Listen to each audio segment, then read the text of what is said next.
Muy buenos días amigos, sábado 6 de enero del 2024.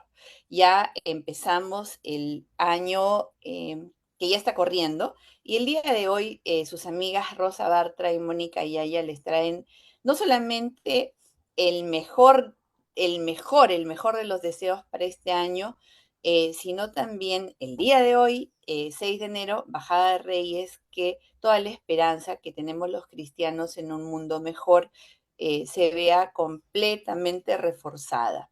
Feliz Día de Reyes, feliz 2024 y que Dios nos mantenga con salud, con entendimiento y con ganas para poder seguir acompañándolos como cada sábado en Pico a Pico. Mónica, ¿cómo estás?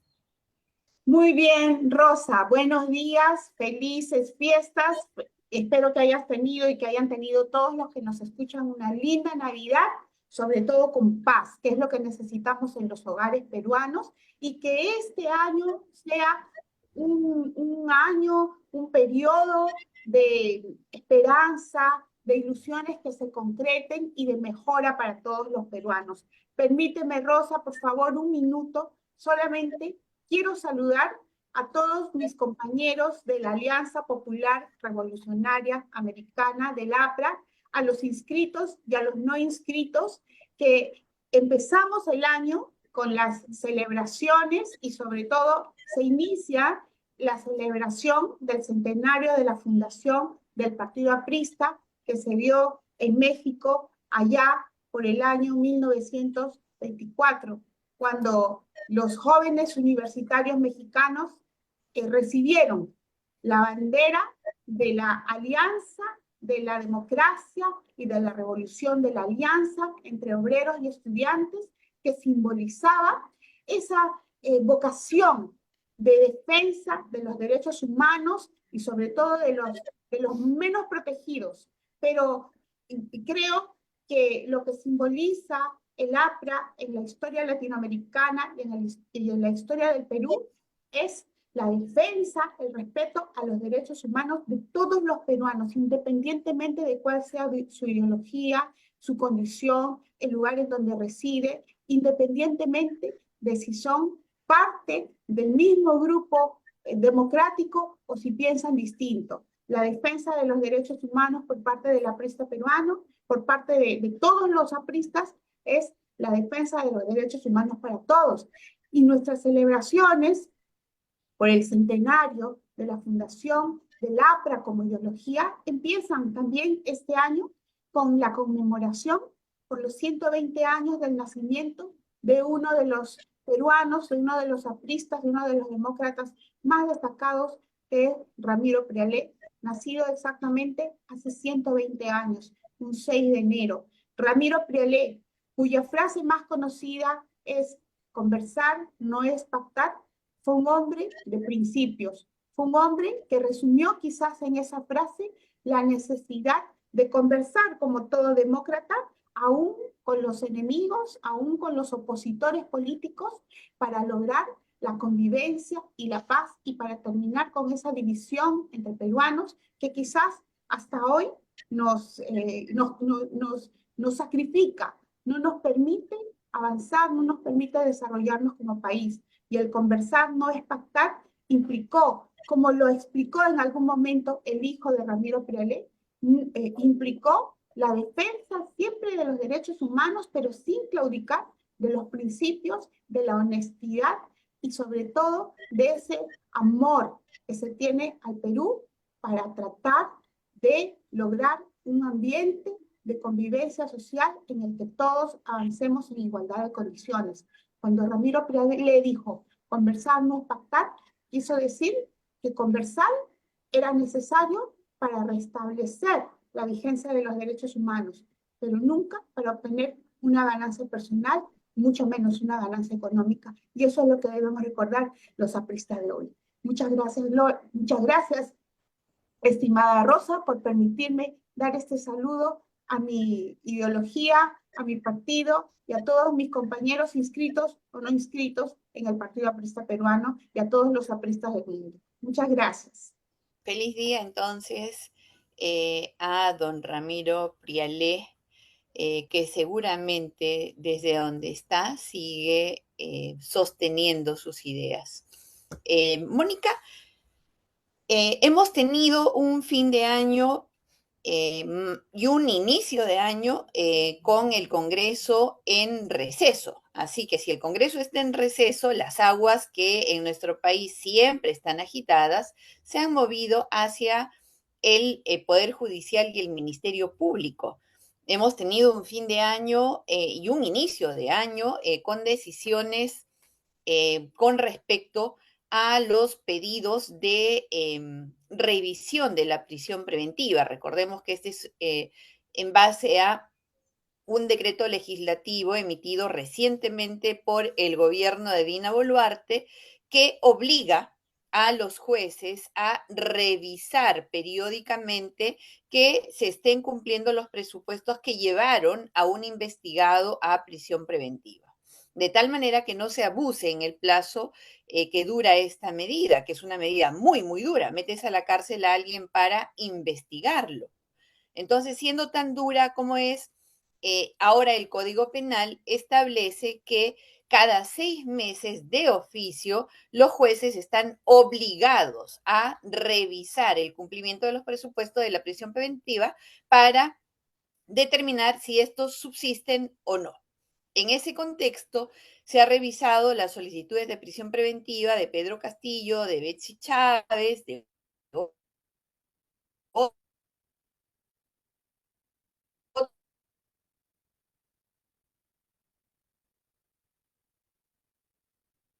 de los elementos de convicción que los pusieron en prisión preventiva.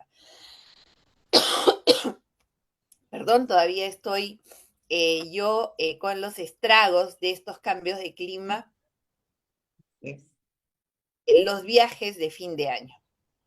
Entonces, te decía Mónica que ha ratificado la permanencia en prisión tanto de Betsy como de Pedro Castillo.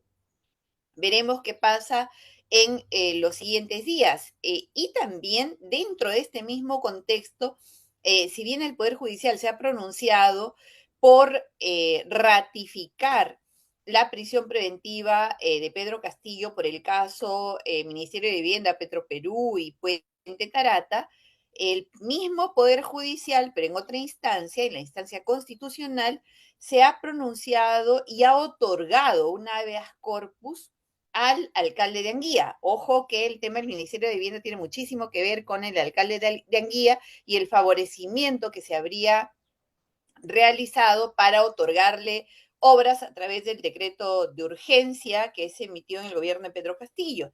¿Y qué ha dicho el Poder Judicial con respecto a el alcalde de Anguía, Nenil Medina? Ha dicho que se ha vulnerado su derecho a la presunción de inocencia. Es decir, hay ahora ya un habeas corpus que va a determinar la excarcelación del alcalde, del exalcalde de Anguía, y que seguramente va a dar mucho que hablar en los siguientes días. Este programa no nos alcanza para un análisis minucioso, pero es así como estamos en los casos emblemáticos en el Poder Judicial. ¿Cuál es tu opinión, tu comentario con respecto a este tema? Este tema que acabas de tocar del alcalde de Anguía me hace ver lo importante que es analizar la situación jurídica de cada investigado con objetividad e imparcialidad.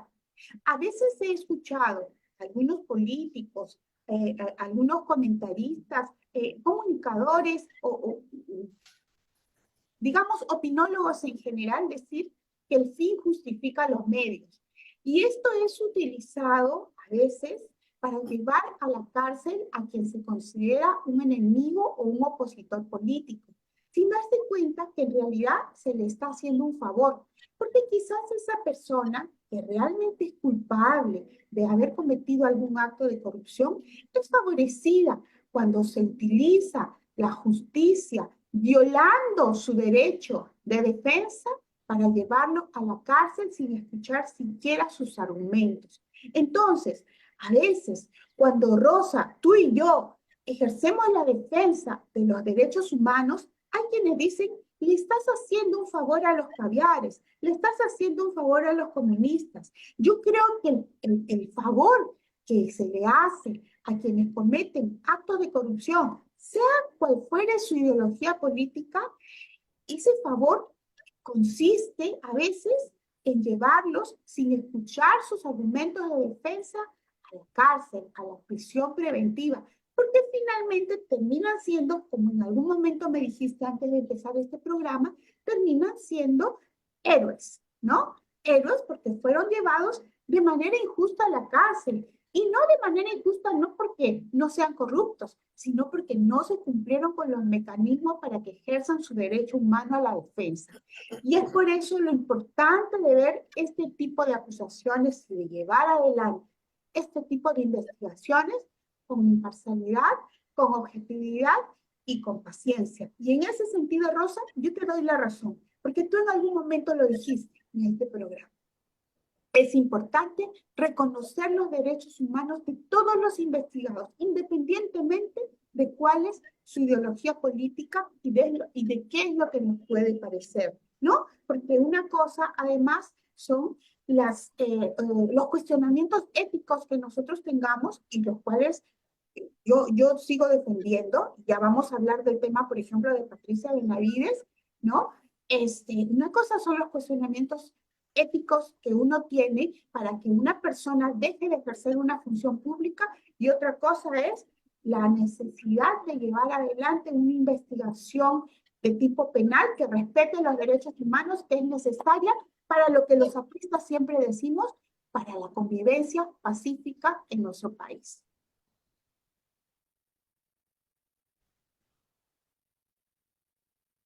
Se quedó congelada, Rosita. Hola, Mónica, Rosa. no sé si soy yo, pero te congelaste. Y yo te veo congelada. Imagino que esta Moni, parte... Sí, sí, te escucho, te escucho. Yo te estoy ya. escuchando. Luchito Editas, Sí, eh, y edita. retomamos. Eh, Exacto. a ver, yo coincido plenamente contigo, Mónica, porque la justicia por algo está ciega. La justicia no ve, no debe ver diferentes a nadie y los derechos son de absolutamente todos. Y no podemos justificar el abuso porque, como dijiste tú, el fin justifica los medios. En fin, Como nunca, dicen otros, nunca. como dicen otros. Claro, como lo acabas de mencionar tú con respecto a la forma en la cual se justifica el abuso, jamás, a nadie, porque eso al final termina completamente revertido en contra de quien pregona eso.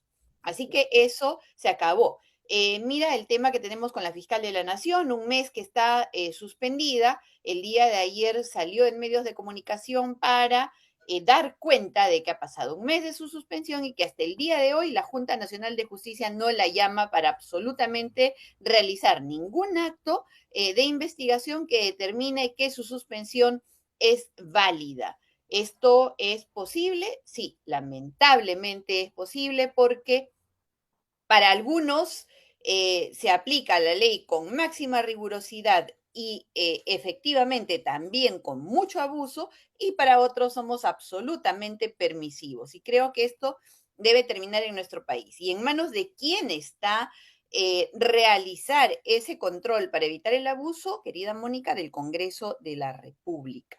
Solo el Congreso de la República puede destituir a jueces supremos en un juicio político, puede destituir fiscales supremos en un juicio político, puede destituir a los miembros de la Junta Nacional de Justicia en un juicio político. ¿Y por qué es así? Es así porque en el Congreso estamos representados los 33 millones de peruanos. Escuchar al Congreso es escuchar a la voz del pueblo. De ahí la importancia de que elijamos bien, porque no podemos luego quejarnos de quienes nos representan, de quienes representan al pueblo. Y en eso debemos estar completamente claros. Así que, señores congresistas, El abuso, frenar el abuso, controlar el abuso está en manos de ustedes. Escúchennos, no están ahí para autorrepresentarse o representar su pensamiento. Ustedes tienen el deber de representar el pensamiento, el sentir y la necesidad de los 33 millones de peruanos. Mónica, tenemos en realidad en la bandeja una serie de temas. El programa está saliendo prácticamente después de un mes que han descansado de nosotros y que seguramente nos van a dejar con muchos temas pendientes, pero hay uno que es urgente y que está ocurriendo en este momento, que es el tema de la emergencia por el niño global. Mónica.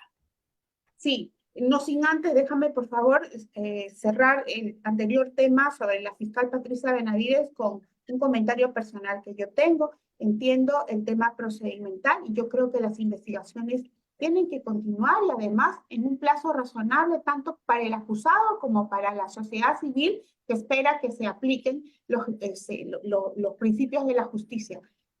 Yo creo de todos modos, sigo teniendo en pie mis cuestionamientos éticos respecto de algunas conductas de la fiscal o de la suspendida fiscal Patricia Benavides, ¿no? Que siempre lo dijimos, lo comenté también en este programa, a mí me parece, por ejemplo, cuestionable que ella haya recibido una condecoración de una persona que en ese momento estaba siendo investigada por lavado de activos, como es el hoy alcalde de Lima o el entonces alcalde de Lima, pero es hasta hoy, el señor López Aliaga, ¿no? Yo creo que es necesario que una fiscal de la nación sepa guardar la imagen que corresponde al cargo que ella tiene. Por lo tanto, continúan en pie mis cuestionamientos éticos que son distintos de los cuestionamientos que tú estás haciendo al procedimiento del cual ella se viene, digamos que es sujeto, ¿verdad? En cuanto al tema del fenómeno del niño global, Rosa, hay que tener en cuenta que el gobierno de la señora Dina Boluarte finalmente no ha dado ningún tipo de estabilidad al país. Ojo, que ese fue el único argumento que sostuvieron sus defensores para darle la tregua política que la mantiene hasta ahora. Yo no sé Perdón, si que para el único argumento que sostienen hasta hoy. que sostienen hasta hoy, que dicen que la señora Dina Boluarte ha dado estabilidad política o iba a dar estabilidad política al país, y es falso. Es falso y eso está a punto de verse. Estamos ante ya las consecuencias del fenómeno del niño global. El día de ayer hemos visto cómo las obras que debieron realizarse para prevenir los desbordes de los ríos en Cañete han fracasado, como ha fracasado la autoridad para la reconstrucción con cambios que lo vendieron como digamos, la panacea para solucionar los problemas de la falta de infraestructura en nuestro país.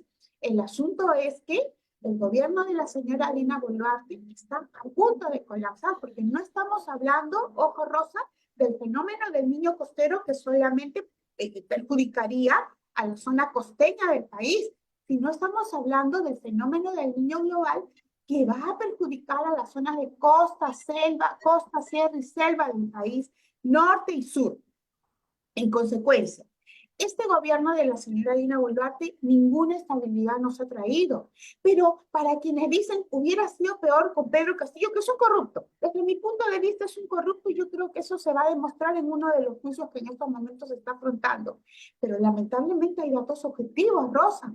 El déficit fiscal, digamos, el retroceso en la economía del Perú no fue en el gobierno de Pedro Castillo lo que es hoy en el gobierno de la señora Dina Boluarte. Y solamente te doy una cifra del mal gobierno, de la mala ejecución, de la mala utilización de los recursos públicos en el gobierno de la señora Dina Boluarte. Ojo, que según las estadísticas que ya salieron respecto del año 2023, el gobierno central ha ejecutado menos presupuesto que los gobiernos regionales y que los gobiernos locales, cada uno por separado, ¿ok? Pero solamente te doy una cifra, Rosa. Este año, para el año 2024, la señora Dina Boluarte ha pedido 23.000 millones de soles más solamente para pagar remuneraciones. Es decir, se prevé que para el año 2024 se va a gastar casi 80.000 millones de soles en remuneraciones. En el gobierno del señor Pedro Castillo fueron 53.000 millones de soles en remuneraciones, que no es poco, ya era mucho.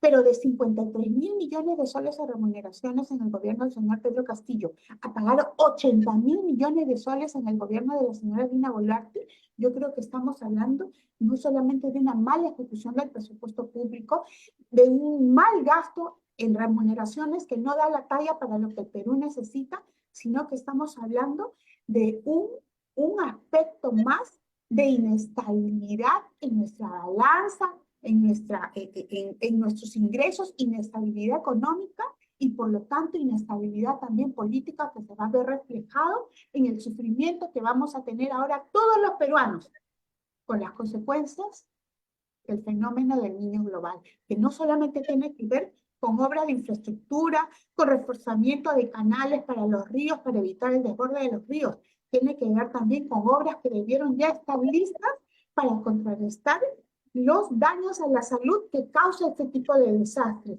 y para contrarrestar también, por ejemplo, los daños que van a sufrir nuestros escolares cuando estén a punto de iniciar el año escolar. Cuando ellos estén a punto de iniciar el año escolar, vamos a estar en plena inundación y en sequías a lo largo y ancho de todo el país. ¿De qué tipo de estabilidad estaban hablando cuando dijeron que era necesaria y era mejor la presencia en el gobierno de la señora Dina Boluarte? Lamentablemente, Mónica, lamentablemente, a pesar de todo el dinero que tú acabas de mencionar que el gobierno ha destinado para el fenómeno del niño, no se han instalado a tiempo las mallas de protección en 21 quebradas en nuestro país. Ineficiencia. Ineficiencia total. Si hay un desborde, no es porque no se tuvo la alerta a tiempo, no es porque no hubo presupuesto, no es porque no se sabe cuáles son los puntos a proteger. No, es porque son incapaces, lamentablemente, Mónica. Y para esa burocracia incapaz se están aumentando 20.000 millones de soles más Así para es. pagar una burocracia que no resuelve, sino que al contrario empeora. Esperemos que eso no sea para más amigas del señor Otárola, al que Uy, por cierto nada lo toca, es impermeable a cualquier crítica. el Y galán con billetera ajena. a, con la billetera de todos los peruanos. Así es. Qué Mira, bueno, y, o sea, y, y, y terrible. Rosa, y Rosa, en estos momentos, algunos parlamentarios y algunas bancadas del Congreso de la República están pidiendo cambios en el gabinete de ministros. ¿Y de qué va a servir el cambio en el gabinete de ministros si vamos a tener a la misma presidenta de la República insensible y ajena a todo el sufrimiento de los peruanos? Y ojo, que para que la señora Dina Boluarte gobierne, murieron algunos peruanos. Ella cometió un grave error cuando no mencionó ante la Corte Interamericana de los Derechos Humanos los nombres de aquellos integrantes de organizaciones criminales que según ella usaron las violentas protestas cuando se inició su gobierno. Yo sí creo que hubo integrantes de algunas organizaciones criminales, pero ella no dio los nombres teniéndolos. Pero Bueno, Mónica, hay otro tema mucho más grave, Rosita. ¿Sabes qué? Ayer un juez acaba de declarar, acaba de ordenar la prisión preventiva para un policía que disparó por la espalda a un joven de 22 años, el señor Rosalino Flores, durante las protestas en el gobierno, o en el inicio del gobierno de la señora Dina Boluarte. Y de acuerdo a lo que ha dicho este juez, hubo un uso desproporcionado de la fuerza por parte del Estado contra parte de la ciudadanía que protestaba contra el inicio del gobierno de la señora Dina Boluarte. Esto es grave. Esto quiere decir que hubo personas que murieron por excesos del gobierno de la señora Dina Boluarte cuando ella se quiso instalar en Palacio de Gobierno y contando con la complicidad, con el respaldo de un sector político que hoy se hace el de la vista gorda. Yo pienso, me pregunto, ¿valió la pena la muerte de esos peruanos para este gobierno desastroso? ¿Valió la pena esa tregua política que le dieron? ¿Por qué la señora Dina Boluarte nunca dio los nombres de los integrantes de las organizaciones criminales que asusaron ciertamente la violencia durante el inicio de su gobierno? ¿Y por qué la señora Dina Boluarte permitió que parte de la policía utilice desproporcionadamente la violencia contra ciudadanos que estaban protestando, en ese caso pacíficamente, como sí fue, y lo vimos todos en televisión, el caso de este joven de 22 años llamado discúlpame, se me fue el nombre, Rosalindo Flores, en el Cusco. Bueno, Mónica, el tema de las decenas de fallecidos durante las protestas ha sido precisamente el que ha motivado al gobierno de Boluarte, a Boluarte y a Otárola, a unirse a la Junta Nacional de Justicia para defender. Muy mal calculado la señora Benavides, que ahora está en manos del Congreso y que parece que va a tener un destino bastante favorable para la señora Boluarte, pero que creo yo, de los fallecidos durante las protestas es algo que va a perseguir a la señora Boluarte y al señor Otárola por el resto de su vida.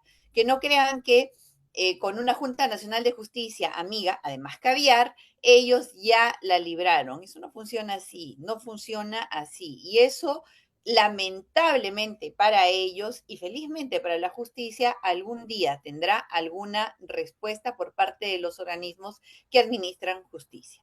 Mónica, el tiempo lamentablemente se nos ha agotado para este programa que ha tratado de resumir rápidamente los principales eventos de este fin de año. Agradecemos siempre a quienes hacen posible que este programa salga cada sábado. La Coordinadora Republicana, síguenos por nuestras redes, CRTV.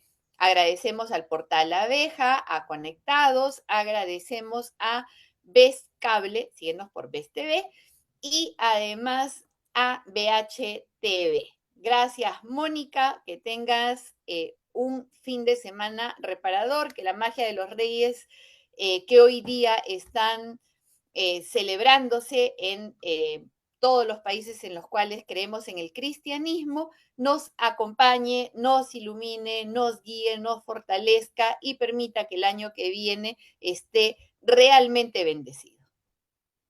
Nos vemos, querida Rosa, un abrazo a todos los peruanos, un abrazo especial para Puno, que en estos momentos está de duelo por quienes fallecieron injustamente durante el inicio del gobierno de la señora Dina Boluarte, y un abrazo para ti, sobre todo Rosa, que eres mi amiga, a pesar que pensemos distinto.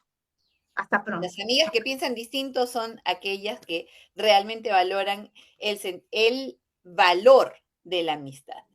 Chao, Mónica. Un Chao, abrazo, amigos. hasta la próxima semana. Chao.